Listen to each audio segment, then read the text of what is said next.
Are the dog days of summer getting you down?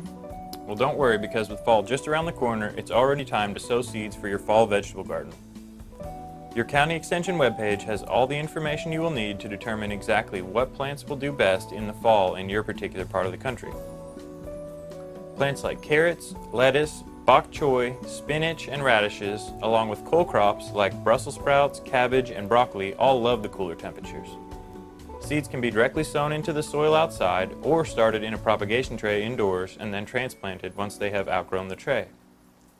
By starting your fall garden at the end of the summer, you can have fresh, homegrown produce well into the colder winter months.